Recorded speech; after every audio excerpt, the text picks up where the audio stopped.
What's going on, Niner fam? It is Peter Lucas. This is the Niner Fanatic Podcast. And if you haven't noticed, I am minus one person that I put on my banner. Unfortunately, Twin wasn't able to make it tonight. He had a prior engagement that he forgot about. So it is me solo. Haven't been solo in a minute, but I'm excited. I'm excited to talk to you guys just one on one, and we're going to talk about quite a few things. And of course, we're going to talk about the Super Bowl. Can't get out of a 49ers show without talking about the Super Bowl.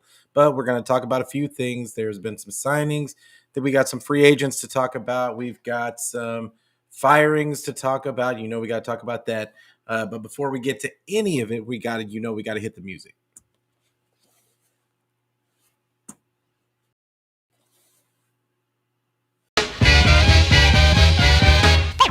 Ladies and gentlemen, I like to know.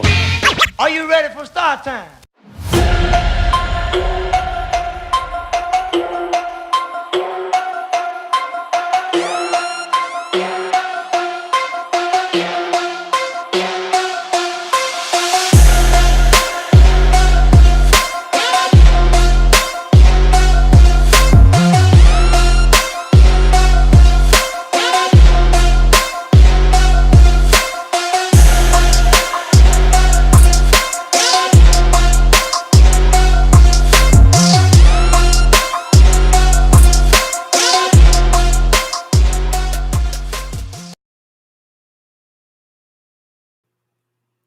And once again, it is Peter Lucas. This is the Niner Fanatic Podcast. And make sure you give the video a like. Make sure that you give it a subscribe. Make sure that you hit the bell so you get the notifications for when I go live.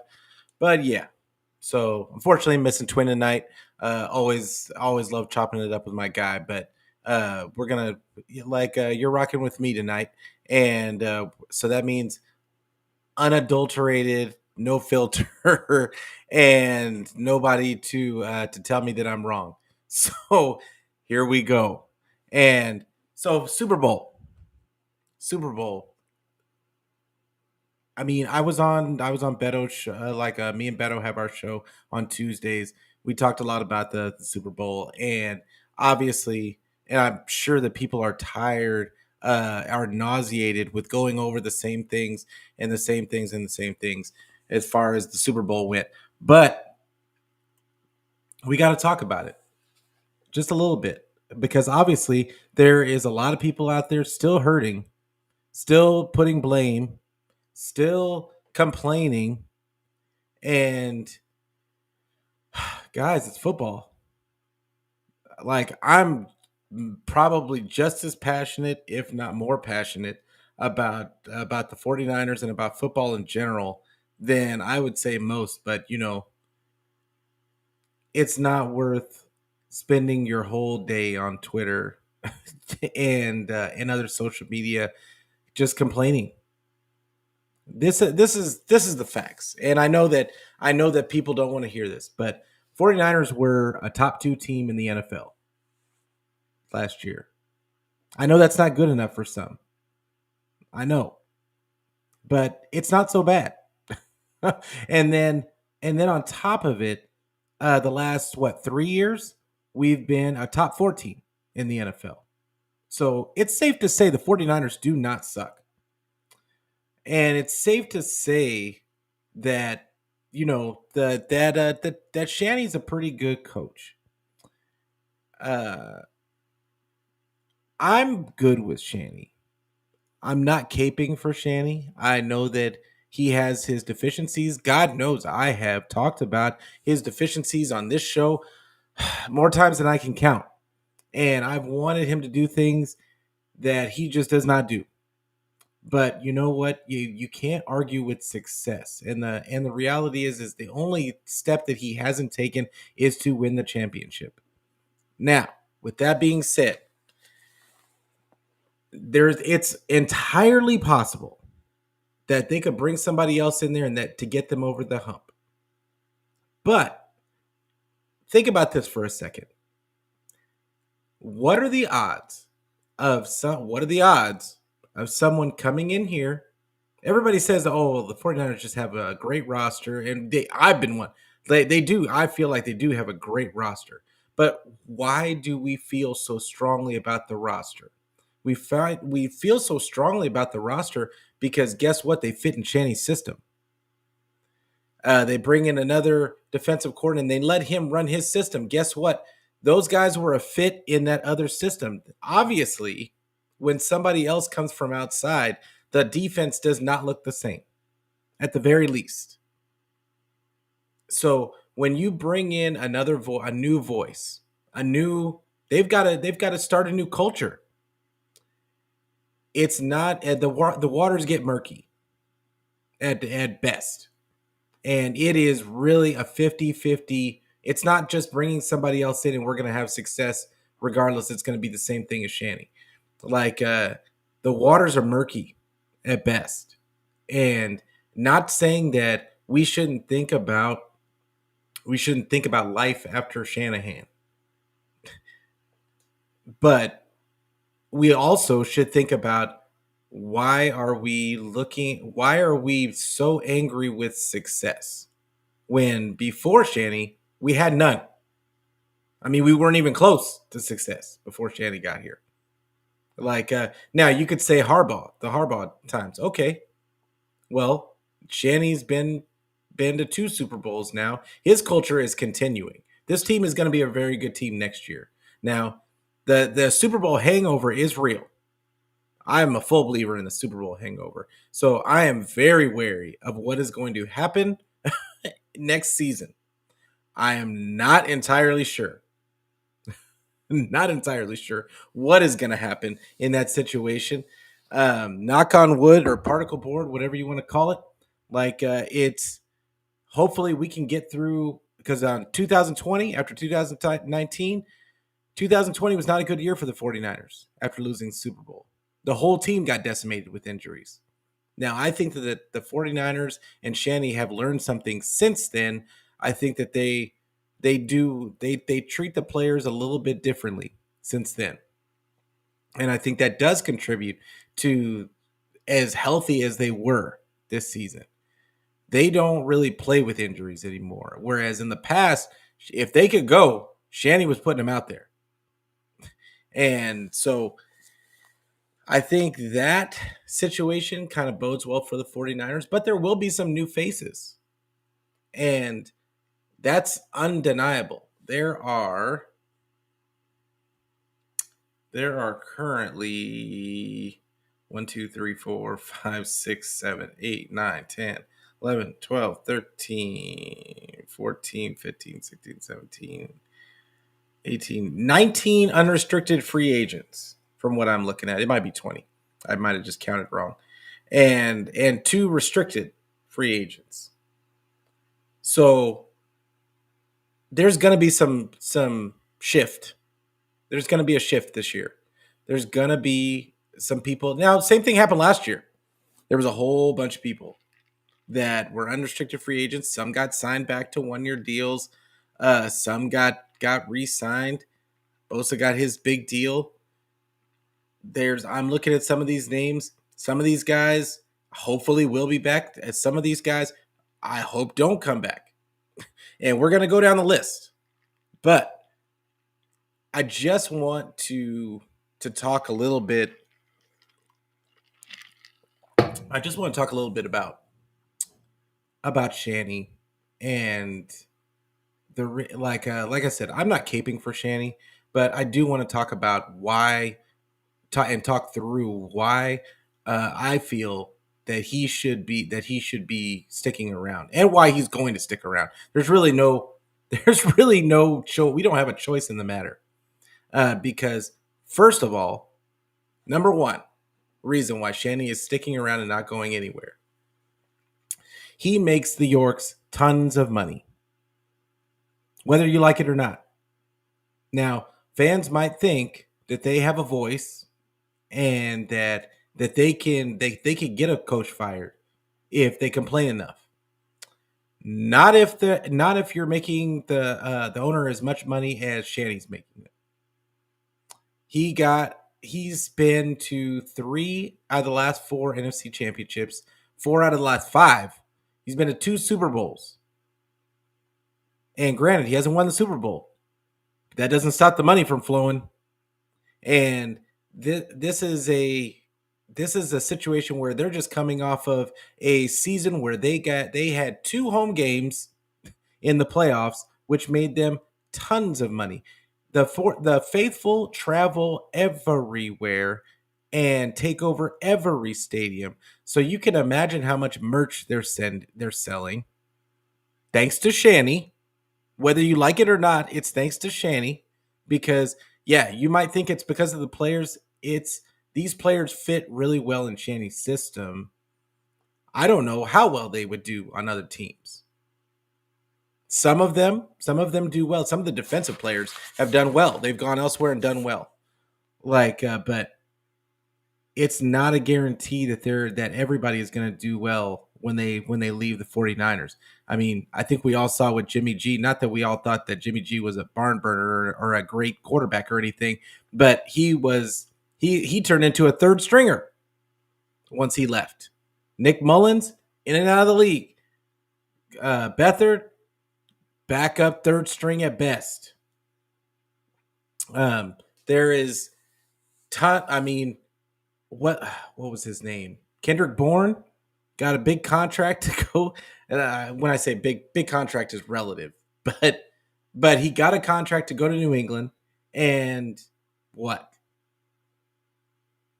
I mean, it obviously. I think all of us knew that wasn't going to be a good fit, and there's just. I mean, we can keep going down the list, but there is just a lot of guys that have gone elsewhere and not had the same success.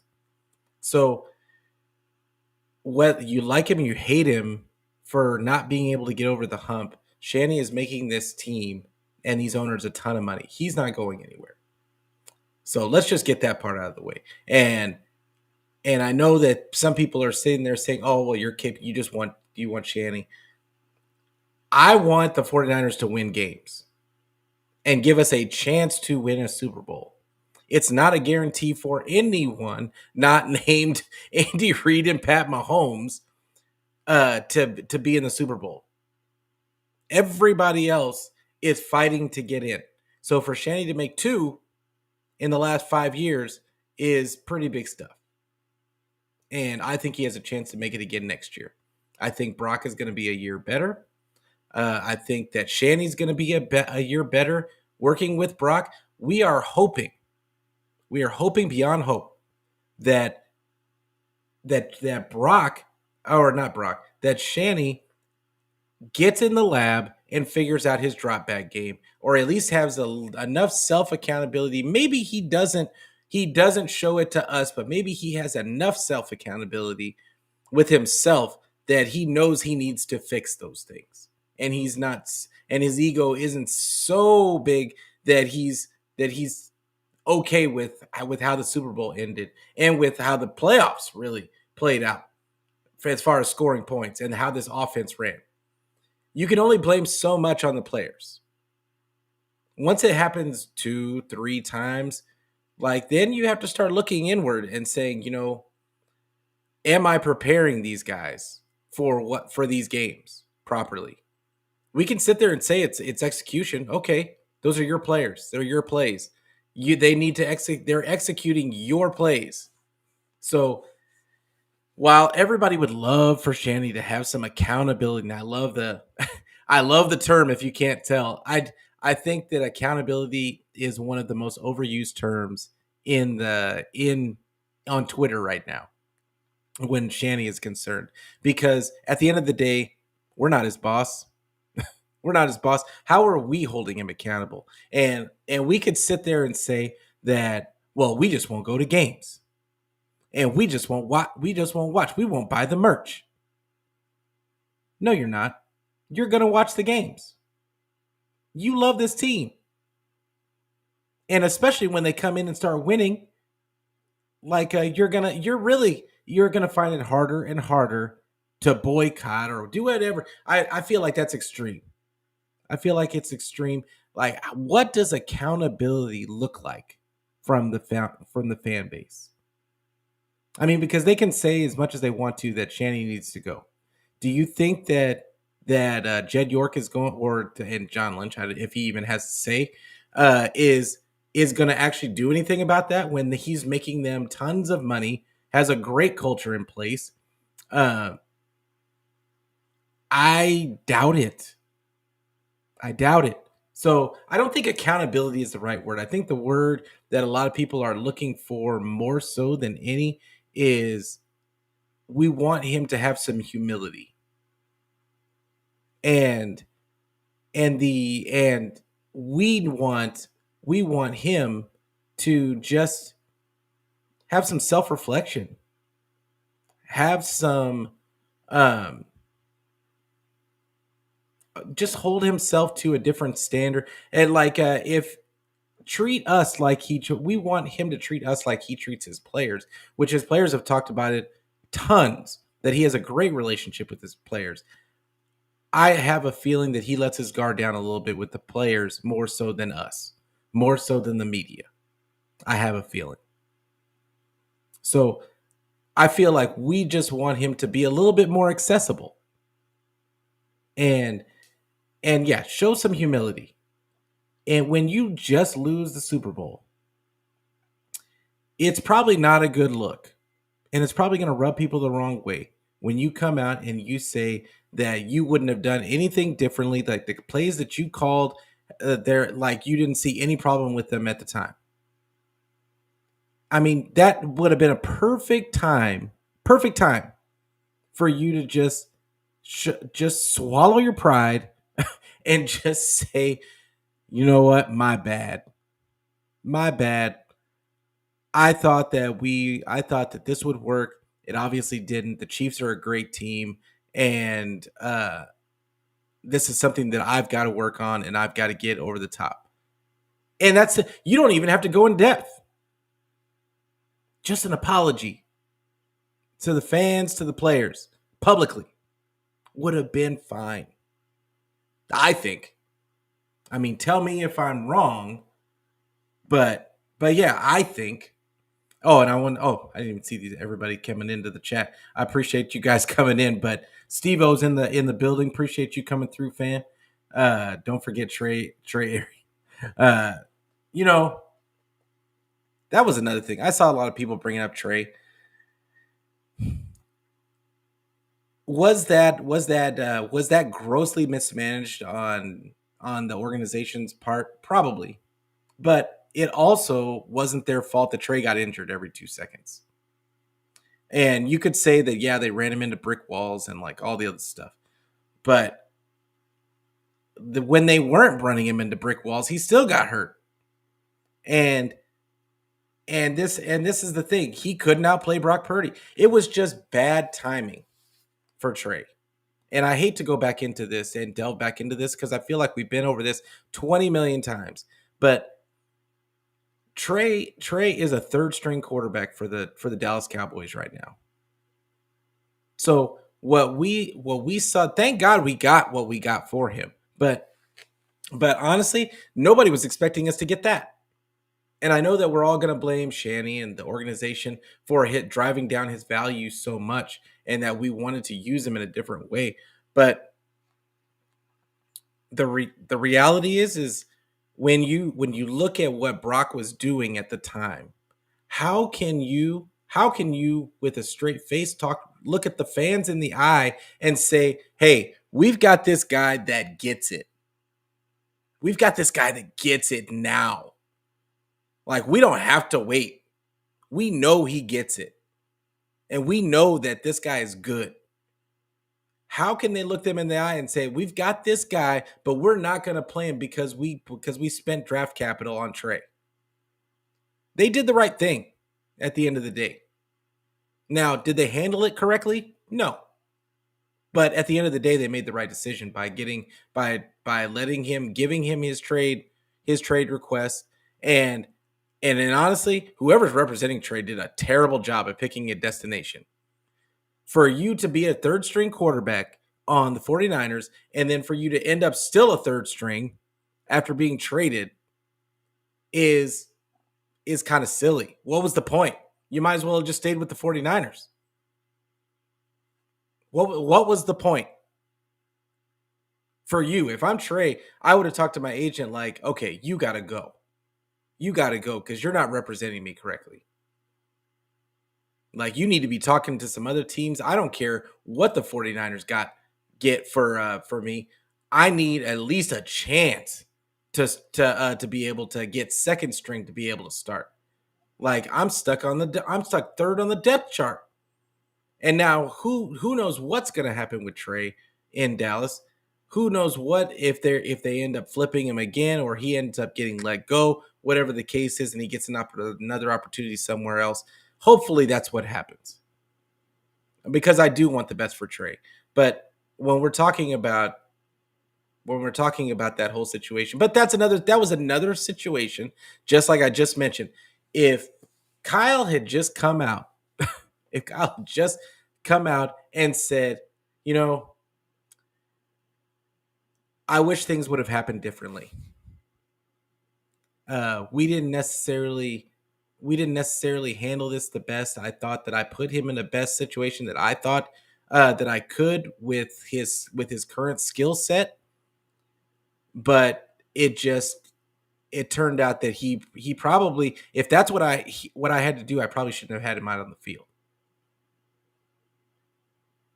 I mean, you could have said one of 10 million things to make that situation better, but we didn't, and we just, typical Kyle, stone face to the media, and I'm not giving you the satisfaction of saying that I made a bad decision. Like, the reality is Kyle and the organization have made quite a few bad decisions, but at the same time, they've always found a way to make it turn into smelling like roses by getting the NFC Championship, by getting to the Super Bowl. I don't even think they really treated this year. I don't even think they did now everybody loved all the offense this season, but I don't even think they did the right thing this year. I think they could have done more. Like, I think they could have won the Super Bowl, but I think that they, other than the Super Bowl, I thought that there was other games where, once again, Kyle felt like he wasn't wrong. He was doing what he wanted to do. I feel like he feels his drop back game is impeccable, and that all the answers are in the plays, and they are not. They are not. I feel like he's trusting in players that aren't giving maximum effort. Debo. Like, I mean, there's only so much all 22 that you can look at and watch him being lazy in blocks and running routes when it's not the play isn't going to him, that you can just like kind of look past it. And it's kind of funny because we keep saying no block, no rock, but nobody misses more blocks than Debo out of this wide receiver core. But yet and still, he's given the whole game plan. So I don't know exactly what that does for the culture, but that's also a thing. But appreciate you for coming through, Steve-O. He also said, Kyle coaches to coach. Who else can lose? Coaches. He does and barely skips a beat. I agree with that. I do. With all that being said, all the things that I said about the mistakes and everything, at the end of the day, he's a really good coach. At the end of the day, both things can be true. Multiple things can be true. He can make all those mistakes, and just like I said, he can still get to the NFC Championship game. He can still get to the Super Bowl, making mistakes, because he is a good coach. Because he does get a maximum value out of some players that might not be the same on other teams. Honestly, I don't know what Debo would be on another team. I don't know that Debo would be something on other teams as much. Like, and people probably think I'm crazy for saying that, but I don't know. I don't know what that would look like, because they wouldn't have the same person calling the plays and scheming him open, and running the same ways with the same offensive line and the same wide receivers blocking it up for him. I don't know that it would look the same. So it is what it is. But I do agree that Kyle is a really good coach. I will not call him great. I said at the beginning of this past season, I will not call him a genius until he wins the Super Bowl, because you can't call yourself a genius and you just can't get over the hump. So there's something you're missing. Uh, but yeah, he's still losing coaches. He lost Anthony Lynn. Anthony Lynn didn't even do anything. Anthony Lynn did absolutely nothing. They had to bring Bobby Turner back because we were getting nothing out of the run game after Anthony Lynn took over as the running back coordinator. And the Bobby Turner was sick, and they still had to bring him back. And you notice the running backs, they talk about Bobby Turner. They don't talk about Anthony Lynn. None of them talk about Anthony Lynn. So when you look at Kyle gets guys jobs. Now, before you say it, I don't think we get, and maybe somebody can correct me, but I don't think we're getting a comp pick for Anthony Lynn. I think it's a lateral move. But yeah, Anthony Lynn, I thought that was the biggest waste of a hire, because he wasn't good in Detroit. Sorry if you're an Anthony Lynn fan, he wasn't good in Detroit. But yeah, Clint Kubiak. What has Clint Kubiak done to get to warrant getting an offensive coordinator spot? I mean, for real. But because he's touched by Shanahan, everybody wants a part of the culture. Everybody wants a piece. Everybody wants their little part of what Shanny does. And I mean, for the most part, if you look across the league, everything, a lot of the things that he touches turn to gold. And it doesn't necessarily look the same as Shanny, but those guys, they do well. And I couldn't tell you why that is. Why so many guys from the Belichick tree have not done well at all. But they do with Shanny. And then who's the other one? Even Andy Reid. I mean, I guess you can look at Doug Peterson. He got a ring. And he revived the Jags. So, I mean, he's not bad. But Nagy's trash. Nagy was trash as a head coach. What's his name went away for a year and came right back. What's his name? Bieniemy. He went away for a year, looked bad, came right back. So I don't know. I just think that Shanny's a very good coach, and that's not caping. That's just a fact. Xander came in and said, hey, Pete, do you think we should let go of Debo? Yeah, I just finished talking about that. He's been getting hurt too much and paying too much for him to catch screen passes. I think Kyle needs to figure out another way to use him. He wasn't doing that his rookie year. He was running more receiver routes. And it's like Shanny just – and this is what's weird to me that I noticed probably right before the playoffs started, is that Shanny runs screens for Debo. Shanny runs in and runs the route tree for Brandon Ayuk. You've got Christian McCaffrey that runs certain routes. He's got Juszczyk running the route tree.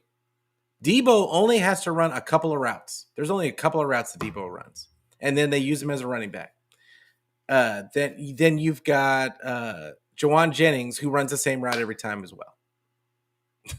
And it's kind of gotten predictable to a point. And I guess it's just the timing of the call that he's trusting in. But I feel like he needs, Kyle's creativity in the passing game is just sorely lacking.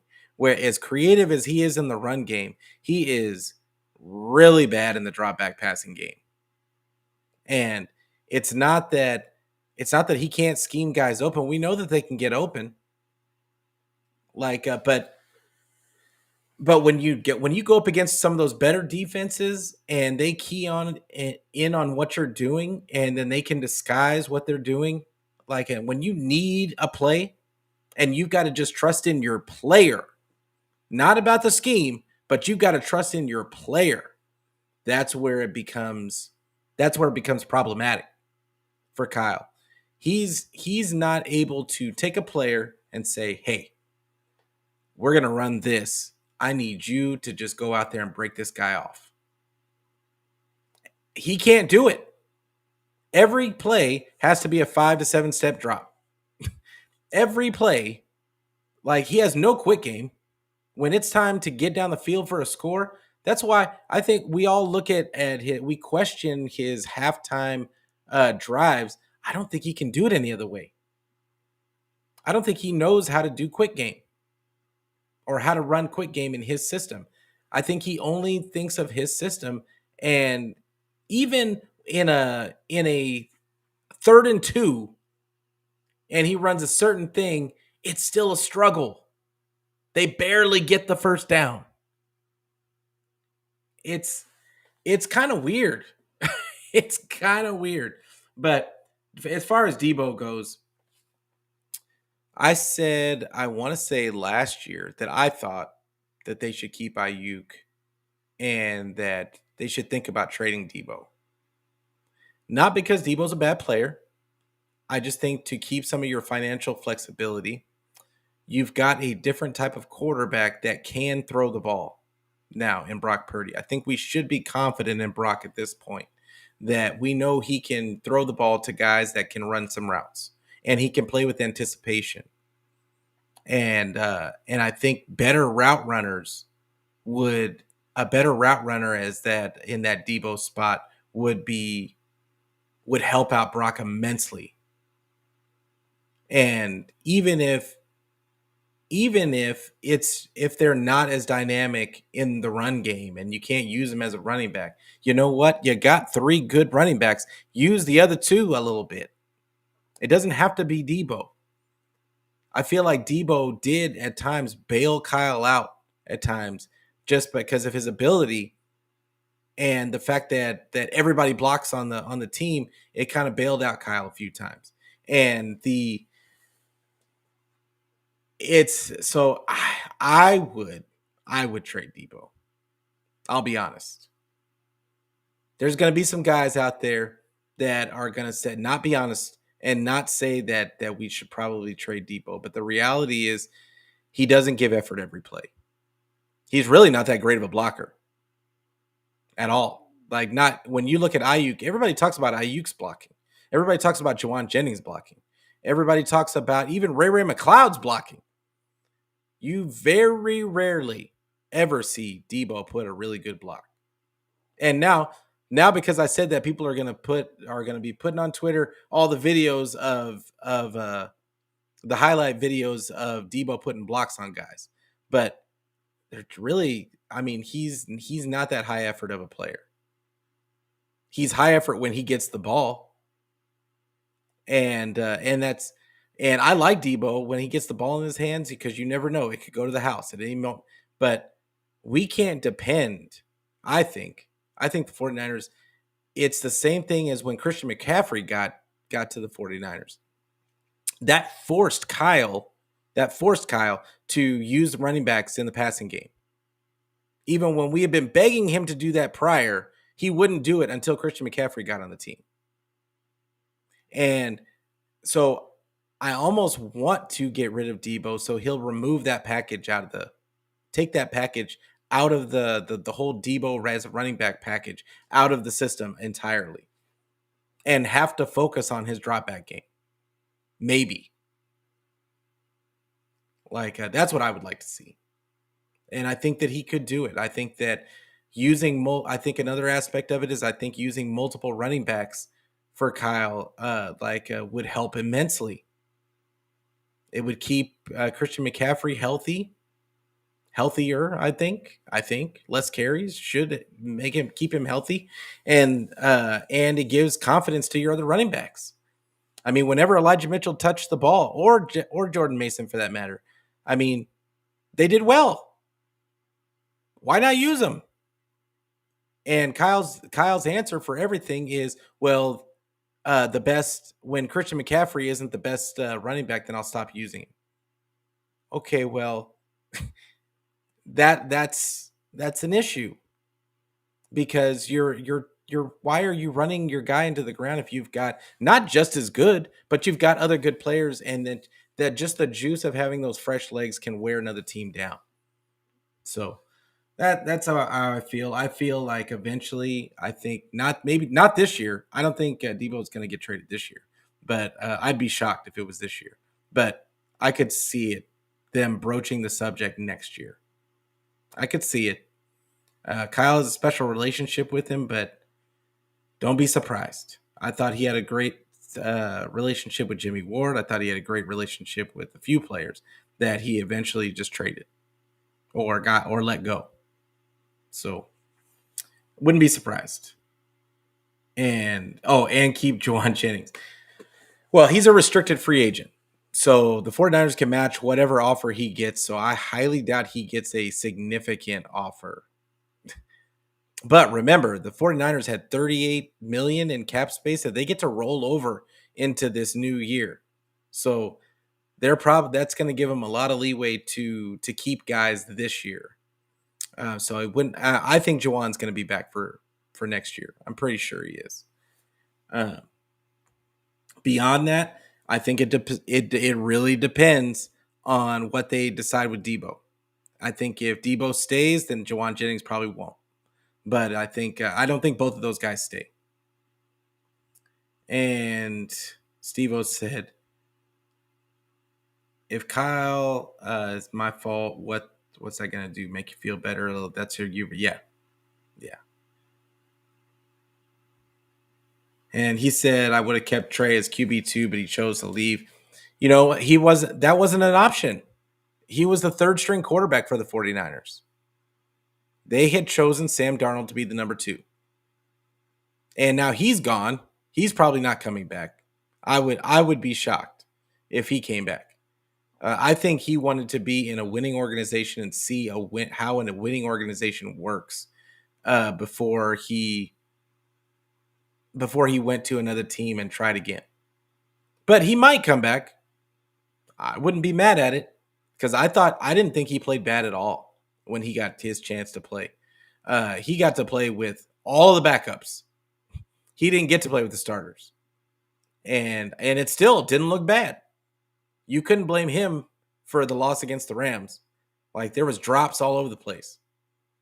So I wouldn't be mad at Sam Darnold coming back.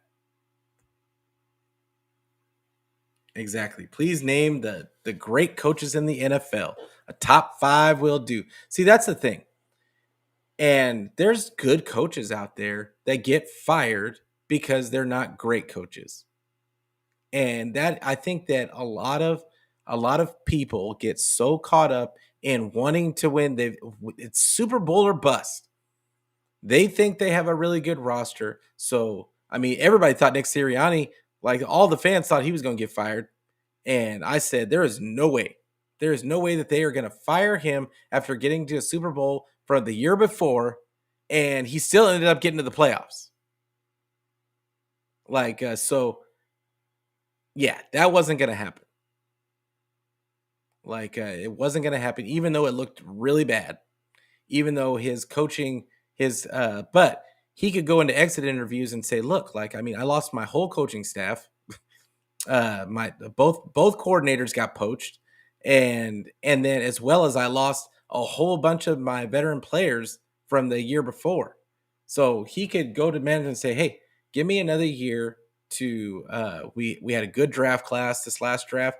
Give me another draft class. Let's get another year bringing in some veteran pieces and see what we can give me a chance at it. And he went out and got Vic Fangio. I think that was a good hire by him to bring some structure. That's what they needed. They needed some structure. And will it take to the structure? I don't know. But and I don't like to say anything good about the Eagles. I think the Eagles fans, and it's mainly because the Eagle fans. I can't deal. They talk so much for a team that got just destroyed by the 49ers. It makes absolutely no sense why they won't just close their mouths. Like it's just really weird. But yeah, I mean, how many great coaches? You got Kyle, you've got Andy, you've got McVay. I would put McVay in that category. I think John Harbaugh is a really good coach, so that's 4. I have a lot of respect for John Harbaugh. Um, I mean, who else? I mean, I'm this close to putting Dan Campbell in there as a really good coach for the rebuild that he's done with that team and getting them to an NFC Championship game was, I think, is really big for that organization. So I Dan Campbell is like right on the cusp for me. And people might say, "Oh, well, how could you call him great yet?" Like, I'm not calling him great. I'm saying he's good with the option to be great. But who else? I mean, yeah, you got a lot of good coaches out there. Matt LaFleur, I think, is a good coach. I think he's a good coach. And yeah, I mean, that's really about it. That's really about it. I think, yeah, I mean, I honestly can't think of anybody else. I can't think of anybody else. It's because I think the Buffalo coach is not good. Anybody that has a unicorn like Josh Allen that can't figure out to run the ball, that's a problem in my estimation. But anyway, like, I could go on and on about other coaches and their shortcomings. Yeah, there's only about 4. I really feel like there's only like 4 really, really, really good to great coaches in the league. Everybody else is good. You've got some good ones out there. You just don't have great ones. So, and Josh says, and remember all the coaches Kyle beat through the NFC, and remember all the coaches in the AFC who haven't won a Super Bowl. Exactly. That's what I'm talking about. I mean, you've got a bunch of guys that are good coaches, but are they making their teams great? Are they doing the things that Shanny has been just consistent about? I mean, he consistently gets you to the NFC Championship game. He's been to 2 Super Bowls. I mean, consistency like that is very rare. Very rare. I can't even stress how rare it is. Like, people talk about Marv Levy and losing 4 Super Bowls for the Bills, but do you understand the consistency of getting to 4 Super Bowls? Like, I mean, that's insane. And now, granted, the AFC was just getting railroaded by the NFC at that time. Like, every single season, they were just losing every single season to whoever it was. But yeah, that's brutal. Oh, McNiner in the house. What's going on, McNiner? I appreciate you coming through.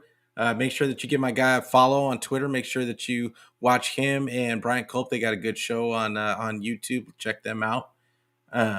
Yes, he absolutely. I think he needs to win the big one. I'm not saying that he doesn't.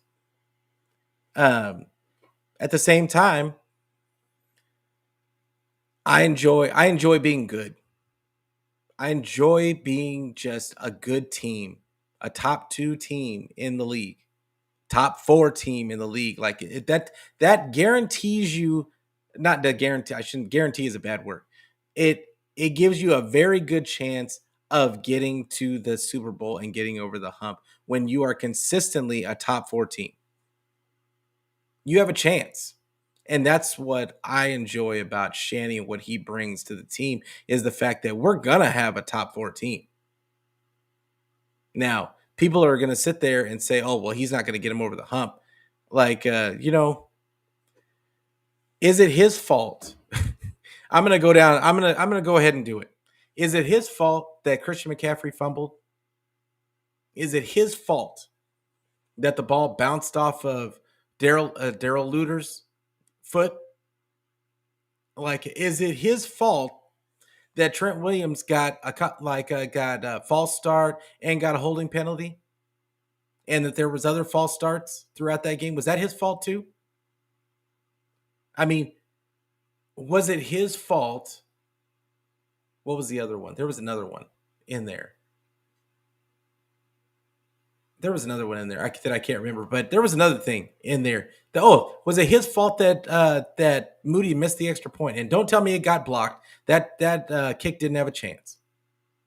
He kicked it so low it didn't have a chance. It was gonna get blocked. It might have hit somebody in the head as low as he kicked it. So, is that his fault too? Like, I just feel like in essence, some of those players let him down. They let the team down. And did Kyle do his part? Like, did Kyle not do? Could Kyle have done better? Absolutely. But it was a complete team loss. Complete team loss.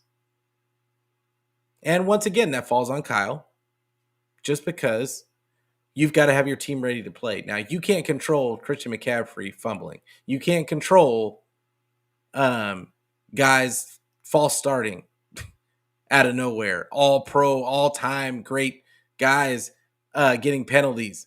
Like, you can't control that. What you can control is the plays that you call and the drop back game that you call, and giving your quarterback outs. Like when you know that a coach is going to blitz at a high rate, that's what he does. When you know that's going to happen, giving him outs in his plays, and maybe dialing back some of the things that you do to make sure your quarterback has somewhere to go with the ball. That's all. And chipping away.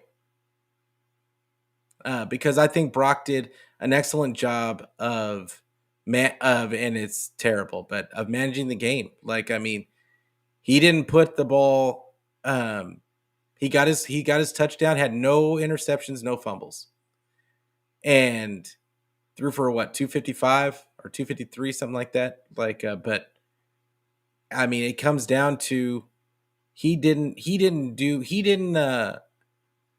played really well. I feel. And I'm not saying he was a world beater. He definitely wasn't Mahomes, even though Mahomes didn't really have a good game, in my opinion. He just did. I think the 49ers gave him enough opportunities to win the game. When you get the ball at the 16 because because of a fumble or because of a muffed punt, I mean, it's you're tempting fate at the best. And they kept giving him opportunity after opportunity. Now people want to talk about the overtime rules. Okay, but if all that other stuff doesn't happen, we don't even get to overtime. Can we admit that? We shouldn't have even been in overtime. And if Kyle had picked the other way, they would have found a reason to blame him for picking the other way. Like, why wouldn't you let your defense rest? They would have been gassed by y'all would have found some other reason to blame him. So, because at the end of the day, I think that they were going to get a touchdown come hell or high water. So, and I might be wrong. Josh says, when I look across the league, I see a bunch of loser coaches. You got some good coaches out there. They don't have the best squad. And Script 6, baby, make it a thing. And Josh says, I think Kyle's the second best coach in the NFL. Yes, Andy Reid is more accomplished. I dare you to trade him for John Harbaugh, Mike Tomlin, Ben Johnson, Dan Campbell, or the 1 year. I'll tell you this. I will say this. I wouldn't mind. There's a couple of names in there that I wouldn't not mind having take a crack at this squad. I feel like John Harbaugh puts a really good culture out there.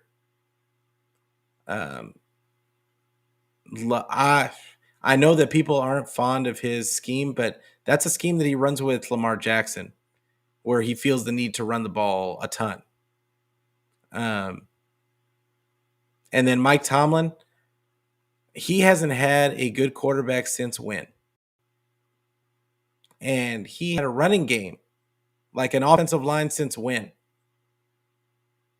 So I don't know. I don't know. I don't know. Mike Tomlin may be a reach, but John Harbaugh, I might take John Harbaugh. I think John Harbaugh could do what it might look different. It's going to look different, but with the players that they got, I could see them running that system and where they just run, run, run, run, run. Now you'd have to trade out some guys on the offensive line, but other than that, but he's good at picking offensive linemen. So yeah, I don't know, but I still like Kyle. I don't want Kyle going anywhere. Jesus in the building, Niner gang, absolutely. Yeah, McVay. I as much as I hate McVay, you got to give him his props for what he did with that team this year. Crazy. And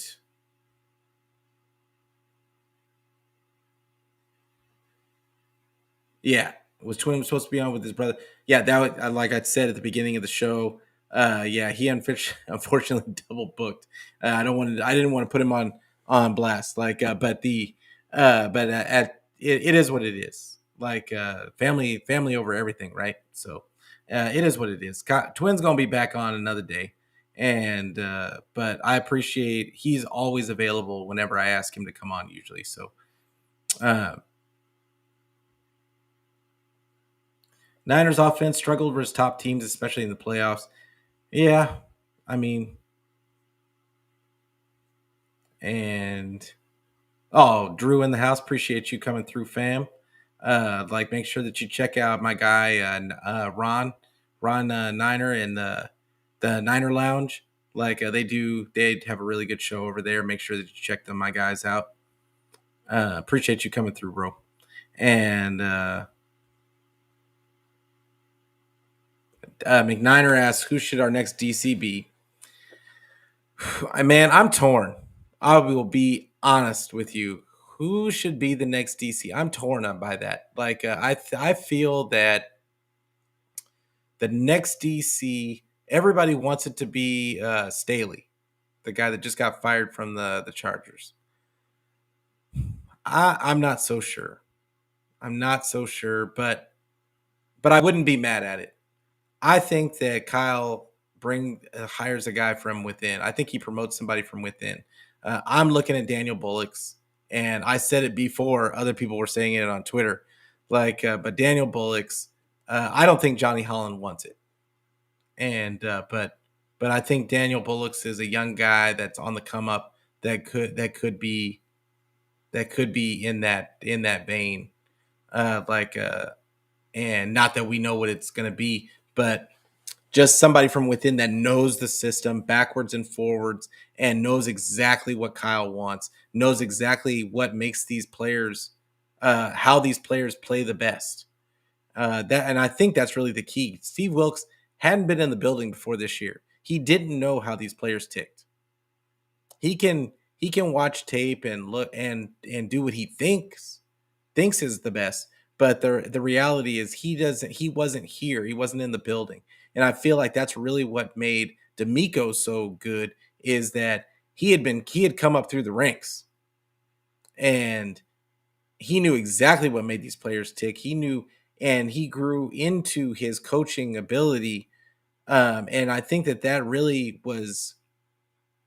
helped him with resonating with players as well. So it's yeah, I wouldn't be mad. Yeah, I wouldn't be mad by either one of those, like Bullocks or Staley. I really wouldn't be mad. People are talking about Belichick. I just can't see it. To me, if that happened, the whole off season, the whole year would be a circus. Imagine if for whatever reason the 49ers it doesn't work out 49ers aren't doing well. He ain't going to fire Belichick. He is not going to fire Belichick. So we would be stuck, and he's not going to override Belichick and embarrass Belichick like he had no problem doing with Wilks. So I just can't see it. I feel like Shanny has to have somebody in there that where he feels a little bit above, a little bit above. So I would be shocked. Yeah, absolutely, Drew. I've been said there's no solid replacement for Kyle if it was to go sour. Absolutely, like there really isn't. There really isn't, and he says Vrabel. Well, Vrabel runs a really weird scheme. And not that it's not a good scheme, but the question is the 49ers, do they have the players to run that scheme? Because I think that's an underrated aspect when you're looking for a defensive coordinator is they're going to want to bring in their scheme. Any defensive coordinator is going to want to bring in their scheme. And do the 49ers have the players to run that scheme? And I think that it is as much as the 49ers do what they do, it's kind of a unique scheme when it's all said and done. It's really player dependent. And I think that's what brings defensive guys. I think this is what it did to Wilks. I think it took him out of his comfort zone. He wasn't quite sure as to what he was supposed to be doing and what he was supposed to be coordinating. Do I just call the same stuff that D'Amico was calling last year, or what do I do? Because he's going to want to put his imprint on it. Because the reason why he came here to begin with was to make the defense, at the very least, make the defense look just as good as it was last year, and then hopefully turn that into a head coach position the next season. Well, it didn't happen that way. Yeah. And Jesus says the AFC is way tougher than the NFC. I think it is just because of the quarterbacks, but I don't necessarily think the coaches are tougher than the NFC. I think that like I said, I don't think that there's a lot of great coaches. I think, like I said, you got John Harbaugh, you got McVay. They got Shanahan. The NFC's got Shanahan and McVay. Who else? But I mean, I think the NFC's got some good coaches, and I think that you're going to see some NFC teams on the come up this year. I think you're going to see some of them on the come up this year, and it's going to start to balance itself out a little bit. That's the way it works. The NFL is cyclical. And McNiner says we need better O-line play. Absolutely, we need better O-line play. No doubt. If Kyle wants to be pass happy, he need pass blockers along the O-line. Absolutely, but Kyle doesn't look at O-linemen that way. He thinks that his scheme is what's going to protect the quarterback. He thinks that all the motion and all of the play action and the other things are going to keep that he does, all the bells and whistles and the eye candy is what's going to keep the defense at bay and going to keep the quarterback clean. And we saw this year that's not the case. So does Kyle admit it? Does Kyle admit that and go ahead and pivot? I've been begging for him to pivot all season. He's not going to do it. And maybe it's because he didn't want to do it mid-season. Maybe that's what it is. And he didn't want to redo his offense in the middle of the season. And so hopefully this offseason he takes the time to retool a lot of things. Every year he kind of adds a little bit of something. So maybe that's what he adds this year. I hope so. That's what I'm hoping for. We will know. We will know come draft time what they're thinking of going forward.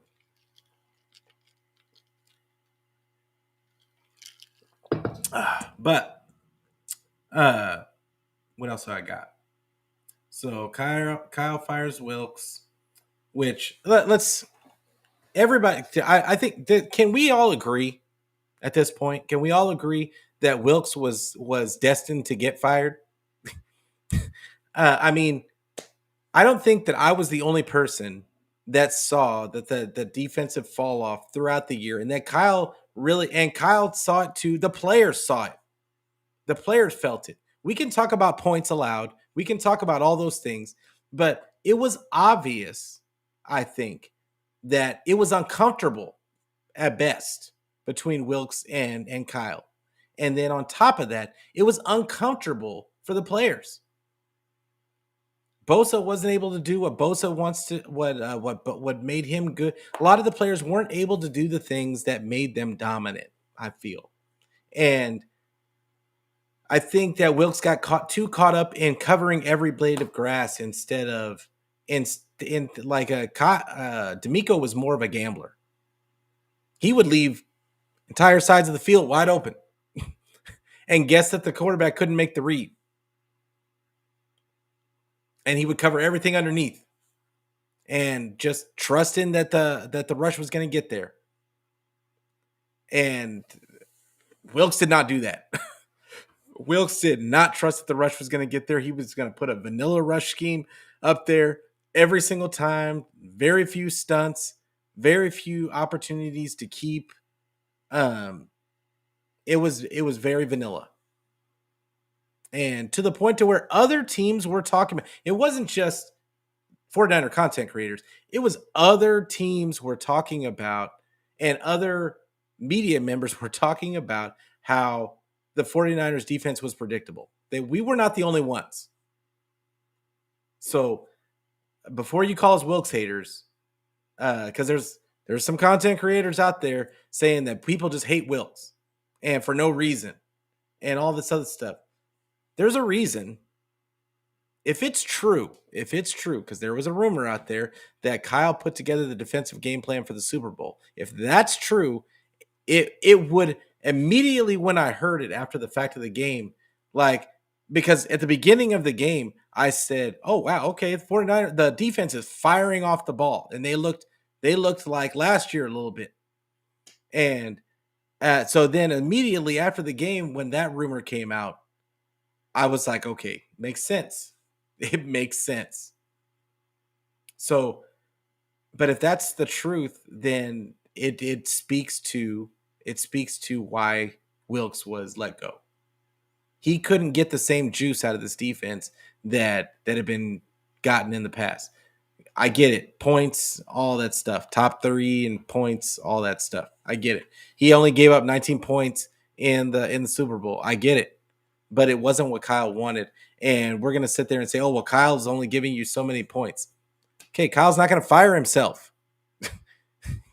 We just went over. He's not going anywhere. He's not going anywhere. They're not getting rid of Kyle. And Kyle's not going to fire himself.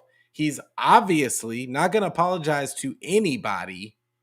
He is definitely not going to look into the cameras and the microphones at a press conference, see Grant Cohn out there and apologize for how he called the game. He's not going to do it. He is not going to do it. He knows all the things that y'all have said. He knows all that. He sees all of it. That's why he's so standoffish. And he should be more, what do they call that? What's the word for it? He should be more of a grown-up.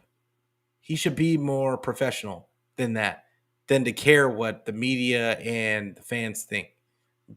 And just do what's right. But that's not Kyle. I think he's jaded. I think that his ego will not allow him to do that. And I've talked about his ego for 2 years. So it's really wild. Like when you get into the depths of his ego, then how he will not admit that that's not going to happen. And for most guys like that have an ego like that, success isn't really sustained usually. But somehow Kyle is sustaining a certain amount of success to the point to where he's consistently a top 4 team in the NFL. He's not getting a Super Bowl yet, but he is a top 4 team in the NFL until we're told differently. So It's wild. But I'm about to get out of here. I think I wanted to go over some. Oh, I wanted to go over the free agents real quick. Because there's a few names that. So Randy Gregory. I'm going to go down the list. Randy Gregory. I think that they might, because he's 31. I think they might sign him to a smaller deal. I think he might be back. I said on Beto Show that I didn't think he'd be back, but the more I thought about it, the more I looked at the list, I think he might be the one that comes back. I don't think they're bringing Chase Young back unless that deal just blows them out of the water, and unless they bring him back with the thought process that now that Steve Wilks is gone, we might get more juice out of the defensive line. That's a possibility as well. So, but for right now, I think they bring back Randy Gregory. I think Chase Young ends up not coming back. Sam Darnold, I think, is not coming back. Javon Kinlaw, I think somebody's going to pay him something. I don't think he's going to come back. Tashawn Gibson, I think, is not coming back. I also think Sebastian Joseph Day, I don't think is coming back. The defensive tackle that they got, that the Rams released, he was underwhelming at best, like I said. And he was only making $2 million. But and he had always played solid, but he just was a non-factor for us. And then you've got, but I could be wrong. He's only 28. They could bring him back at a low dollar amount and see what they got. Oren Burks, I think, is back. He's our special teams ace. I think he definitely comes back, and he's a good backup. Cleveland Farrell, I think, is definitely coming back. That's who I think is going to come back on another 1-year deal. I'd be shocked if he doesn't come back. Feliciano, I'm going to be honest with you. I'm going to look right into this camera. I want Feliciano gone. Not because of how he played, because I do think that he was one of the better interior offensive linemen. But you cannot do what he did on social media and think that that's okay for your culture. You cannot allow that to happen. Now, people are going to say, well, you don't give away good players. I don't care. The 49ers do it all the time. I just don't think that you can keep him on the roster, knowing what he said, how he threw his teammate under the bus. I don't think you can do that. So in my mind, he's got to go. Kevin Givens, I'd love to have him back. He was really solid in the Super Bowl as well. Ray McLeod, I think he's done. Yeah, I think he's gone. He didn't do anything but be hurt and fumble. And he did not fumble in Super Bowl. I get it. That's not what I'm talking about. But in the past, he's had the fumble issues. And he didn't do enough in the passing game to warrant him coming back. There was nothing special about Ray. I thought we were going to get more out of Ray than we did, and it just didn't work out. Dimitri Flanagan-Foles, I think he's going to be back because of his special teams ability. I don't think anybody's going to sign him away from us. Ross Dwelly, the Barnacle, he's 29. I think Ross Dwelly's days are over as a 49er. Unless Latu is just a complete bust. Because I think the other I can't think of his name right now because he didn't play all season. But the other tight end that we got drafted last year from Oklahoma, I think he has a future with us. But if Latu doesn't improve in the offseason, I think that they bring Ross Dwelly in for camp. I just don't think that he ends up making the squad. Brandon Allen QB. I think Brandon Allen stays. I think he replaces what's his name? Darnold. I don't think we end up having a high price backup for Brock Purdy. I think Brandon Allen stays and is the backup for Brock Purdy. Chris Conley, I would love to keep Chris Conley. He is 31. I didn't realize he was that old. But I would love to keep Chris Conley back. I think he was a valuable depth piece, much better than some of the other guys on the practice squad, some of the vets on the practice squad.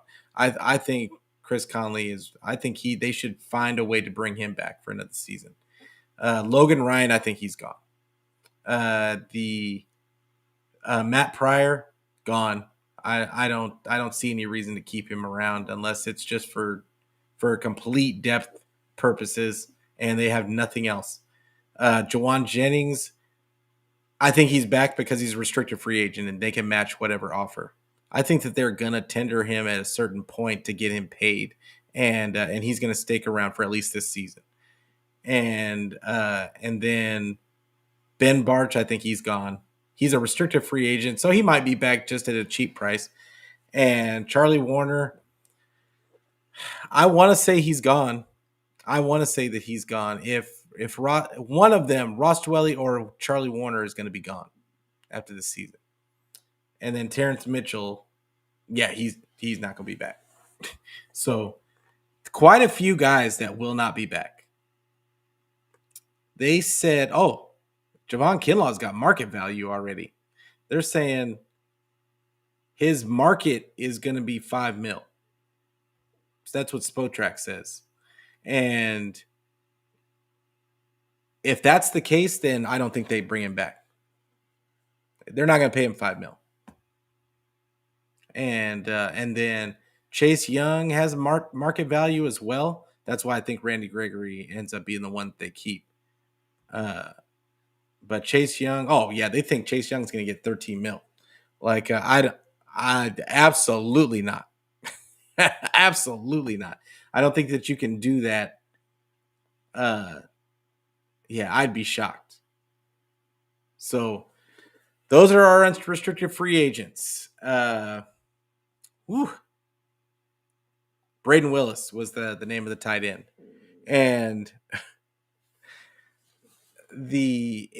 I think he's going to be a part going forward. I know that he had a hold in the Super Bowl. People are going to have a bad taste in their mouth because of that, but I think he has talent. And I think it's going to be a valuable offseason for him this season. We're hoping that Latu comes in and fixes his hands, and that these guys come in with the mentality that they're going to block more and all the other. We're also hoping that we get a better year out of man, I am just blanking, and he's a Michigan Wolverine, Ronnie Bell. We're hoping that Ronnie Bell has a good offseason. Wide receivers don't usually flash their rookie year. That's not a normal thing. So the fact that he flashed, I think that an offseason for him might be good. Another training camp. I think that he's a solid workman-like player that can be a really nice depth piece. So yeah, I think there's a few players that didn't get a chance to play this year that I think are going to get a chance next year. Darrell Luter is another guy. I think that, and then as well, I don't know what's going to happen with Sam Womack. I don't know what it is about him that they don't like, but the kid has tons of talent.